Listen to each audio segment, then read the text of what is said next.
Good morning. I am Roy Zemke, Senior Pastor of the Temple of the Living God, here in sunny, beautiful St. Petersburg, Florida.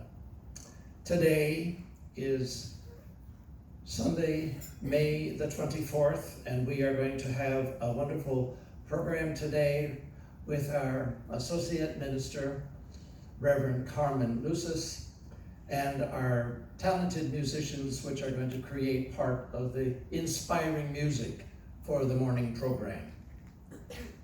I would like to read, as we open this morning, a quote from a former president of America, Grover Cleveland. Quote, "I know there is a supreme being who rules the affairs of men and whose goodness and mercy have always followed the American people. I know he will not turn from us now if we humbly and reverently seek his powerful aid." And now I would like to welcome Carol Mitchell. Thank you. Good morning, everyone.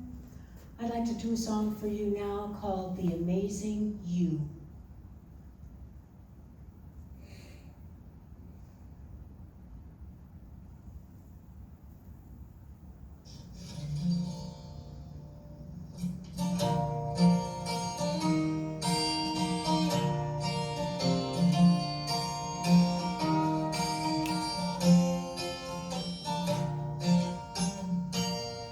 Do you know how amazing you are? What a gift you are to the world. You are light, you are love, you were sent from above. Do you know how amazing you are? Do you know the truth of who you are? If you could know that you're a child of God, you are pure, you are whole, you are an innocent soul. Do you know how amazing you are? You were sent to do great and marvelous things. You were made of stardust, carried on angels' wings, blessed with the kingdom of heaven on earth. How can you not know your worth? Do you know how much love surrounds you? If you could see, you would never be afraid.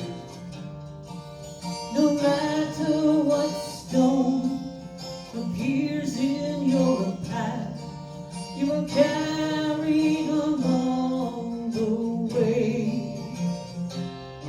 You were sent to do great and marvelous things. You were made of stardust, carried on angels' wings, blessed with the kingdom of heaven on earth. How can you not know your worth? Do you know how amazing you are? If you did, you would never be afraid. You are light, you are love, you were sent from above. Do you know how amazing you are? You are light, you are love, you were sent from above. Do you know how amazing you are?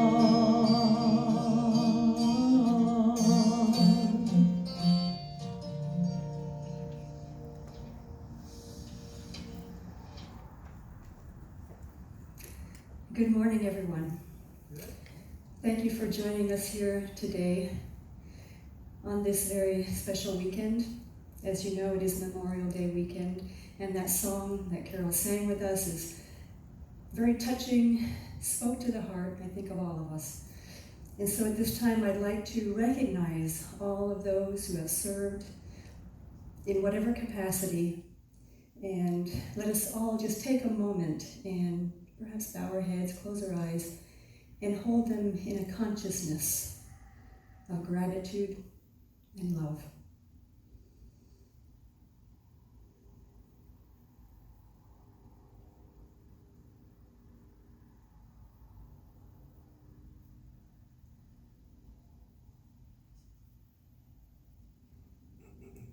Thank you. It is my pleasure and honor to be here today to share with you. And I'd like to share with you about a very special time I recently had. I was asked to spend some precious moments with a very dear member of our congregation who lived in a nursing home. And about a week later, her soul's journey ended, and she left this earthly plane, and she's now dancing in the heavens with the angels. The stories that she shared with me over the many years remind me of the importance of keeping a grateful heart, a positive attitude in times of challenge, of hardship, and also of keeping the faith. This woman, in her almost 104 years, experienced the effects of war, depression, illnesses that plagued society, and lived to tell her story, as many have. She was one of the most authentic people on this planet.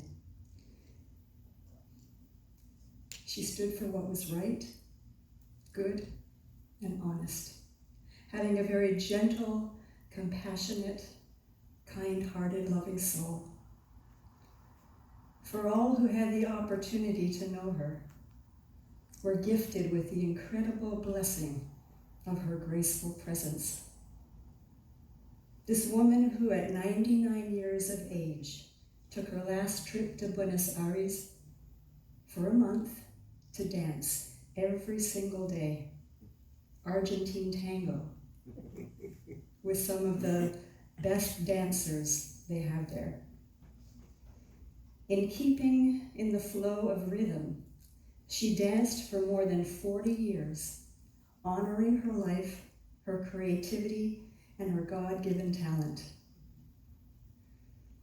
During this crucial time in history, each of us is being invited to find that which resonates with our hearts, to get quiet and listen for guidance, to be open to receiving new direction to create our new realities, and to be grateful for the opportunity to see ourselves differently.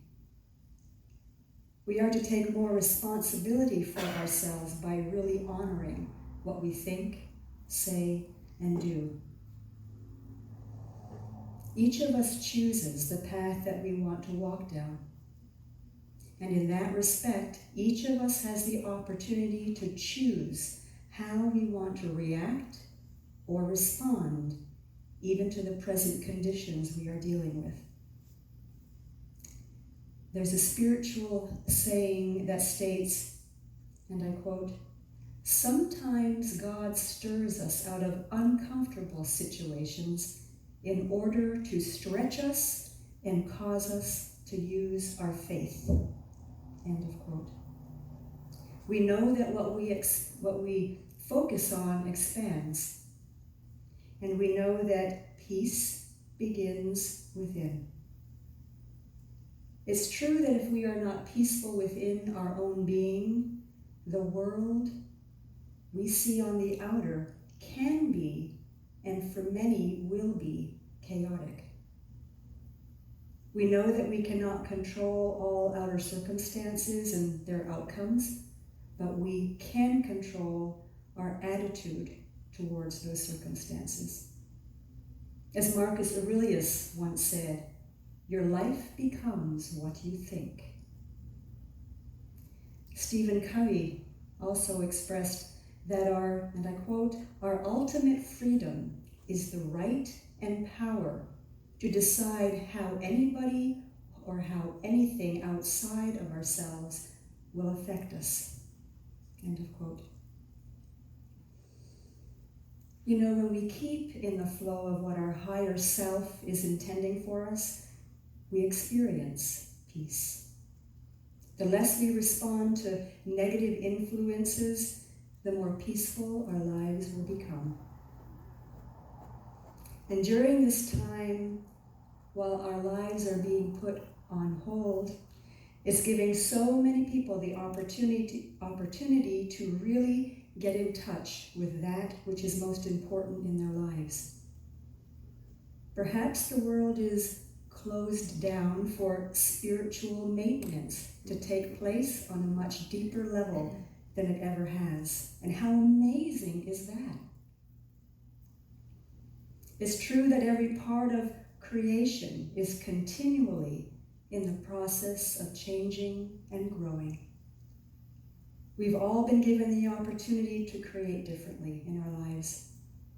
Our new realities are up to each of us as we give ourselves permission to let the past go and be open to new possibilities.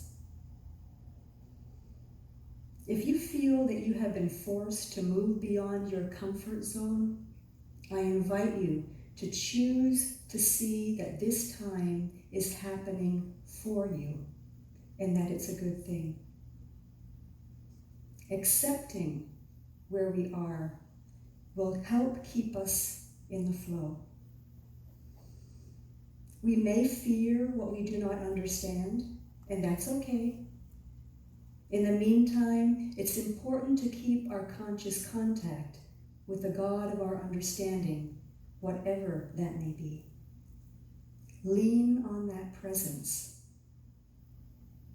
Whether it's by praying, meditating, practicing mindfulness, breathing, spending time in nature, fishing, swimming, reading, or even dancing, perhaps making music. Take time to focus on being in the here and now and find your center and peace in that. Peace Pilgrim states that our appointed work is to awaken the divine nature that is within. She also states that when we find peace within ourselves, we become the kind of people who can live at peace with others. Isn't that beautiful? Here at the temple, we support the idea that a healthy mind tends to cause a healthy body. Even well-respected doctors and scientists remind us all to keep in the flow of taking responsibility for who we are, including keeping a positive mindset, because that will keep us healthy. It supports a healthy immune system, as many of us know. Buddha once said, "The mind is everything. What you think, you become." With any type of change that occurs in our lives, as we move forward, sometimes we need to take baby steps.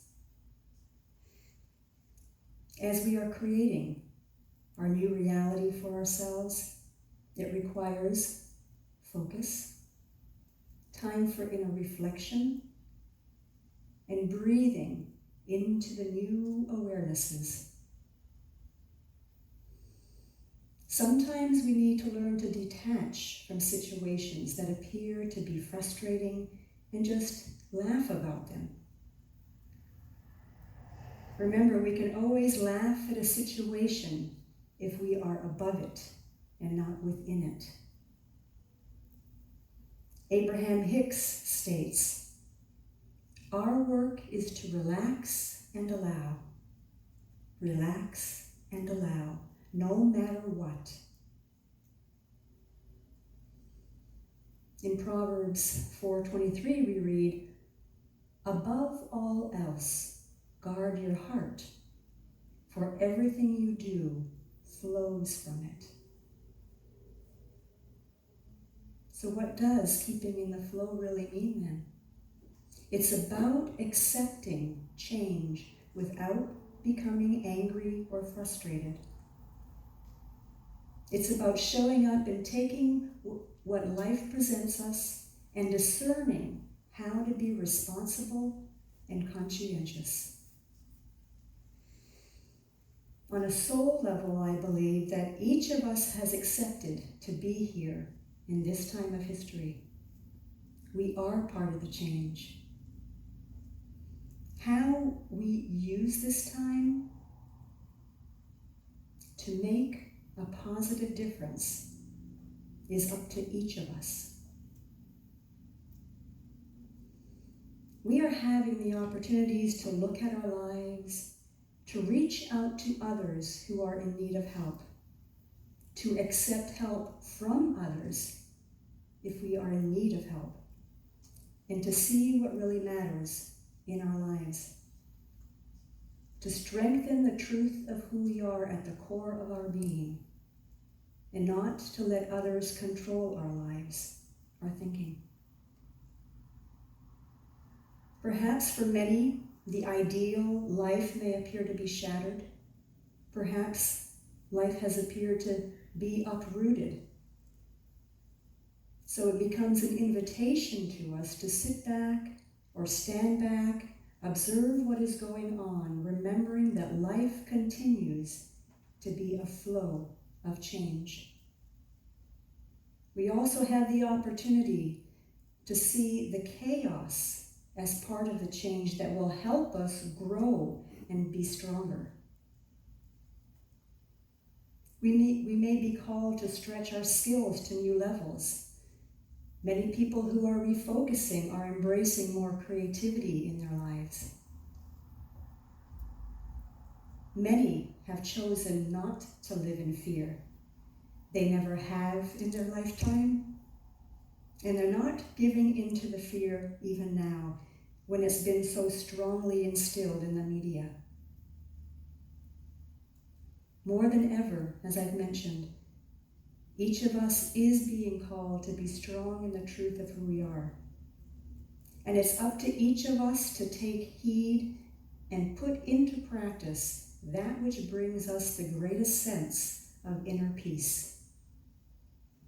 When we do so, we are keeping with the flow of rhythm in our lives. A Course in Miracles reminds us, abide in peace where God would have you be. Isn't that beautiful? Abide in peace where God would have you be. Peace Pilgrim, once again, invites us to live according to our highest light, and more light will be given. In the midst of any change, it's so imperative that we understand the importance of taking care of our inner life. Eva Bell Werber, in Quiet Talks of the Master, reminds us that, and it's important, I quote, "It's important that we guard ourselves from destructive thoughts and influences." And she suggests that anytime anything disturbing shows up, that we just say, "This cannot touch me, for I am wearing the armor of Christ consciousness." As we find those statements that help us to remember our truth, we come back to our peace, our calmness, our inner stillness. From a place of divine connection to Source, to God, we can much easier deal with what is before us, trusting that God is moving in and through us, guiding us in the direction that we are to move in. Remember that there's always the higher law that works in our life for each of our souls unfolding. And at the same time, we are reminded of the necessity of being gentle with ourselves as we go through whatever changes are occurring in our lives. It's essential to keep a mindset of gratitude, despite some of the hurdles that we may have to deal with.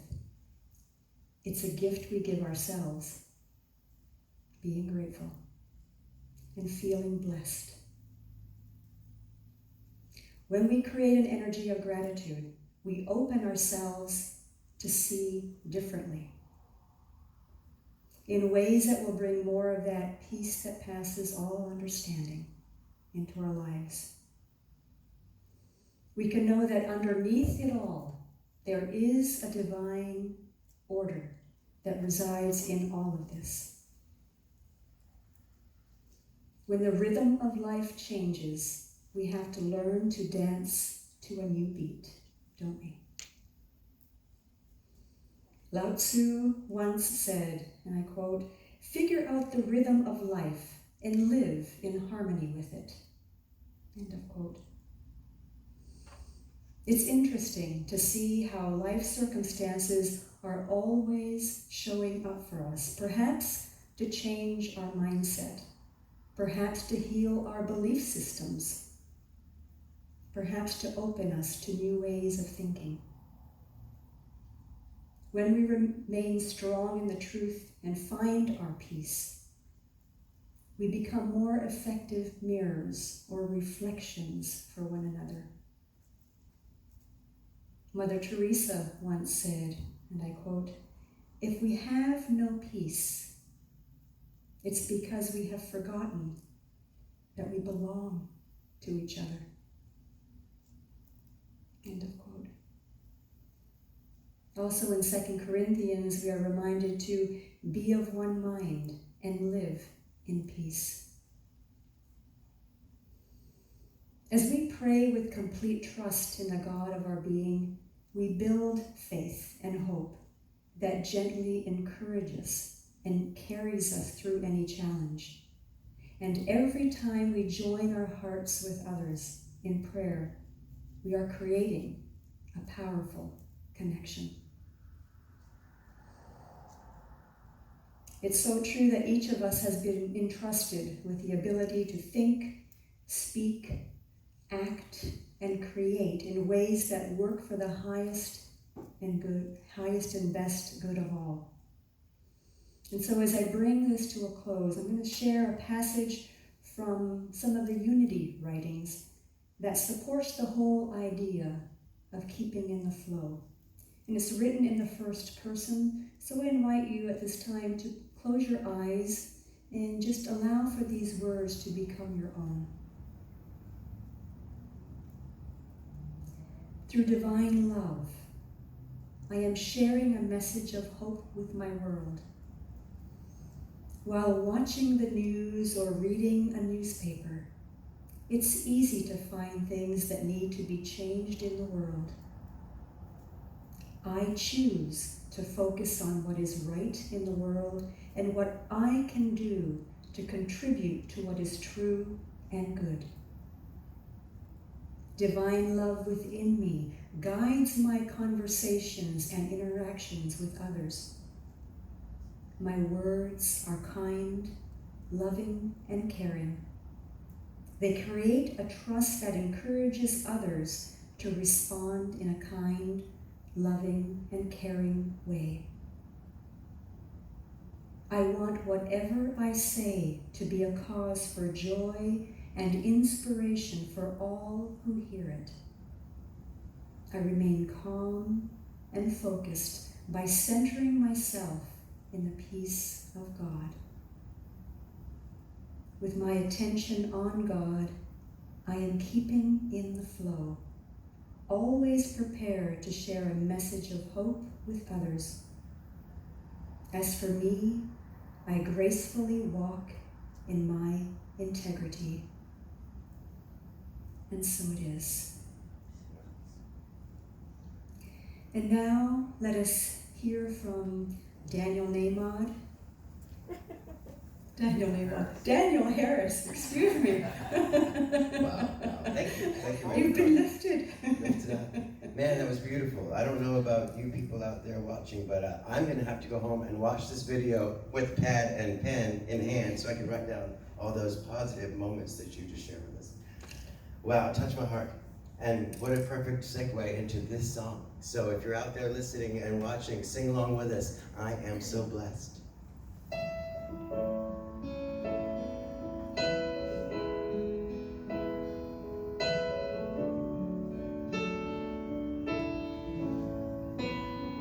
I am so blessed. I am so blessed. I am so grateful for all that I have. I am so blessed. I am so blessed. I am so grateful. I am so blessed. I am so blessed. I am so blessed. I am so grateful for all that I have. I am so blessed. I am so blessed. I am so grateful. I am so blessed. I am so blessed. I am so blessed. I am so grateful for all that I have. I am so blessed. I am so blessed. I am so grateful. I am so blessed. I am so blessed. I am so blessed.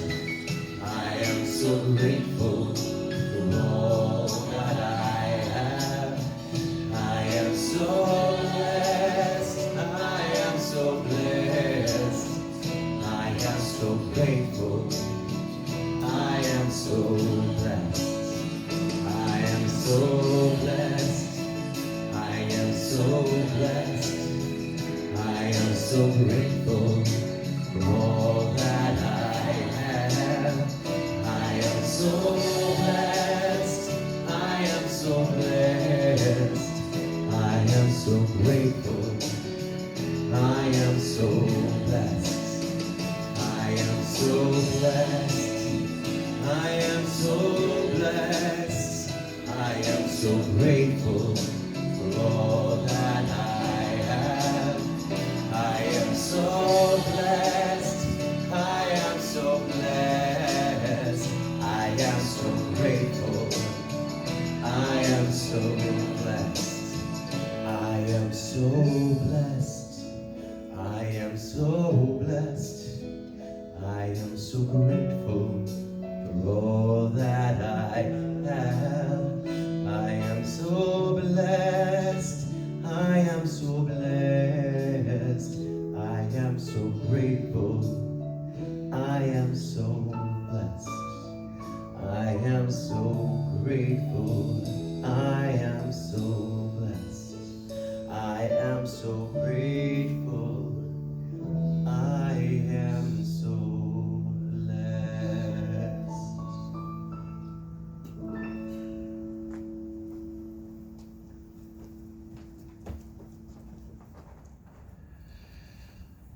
Thank you, Daniel. Thank you, Reverend Karmene. And to all of our family and members and friends out in the larger community, may God's blessings be with each one of you as you enter into the full experience of the week ahead. I have a piece of writing that is very germane to this time in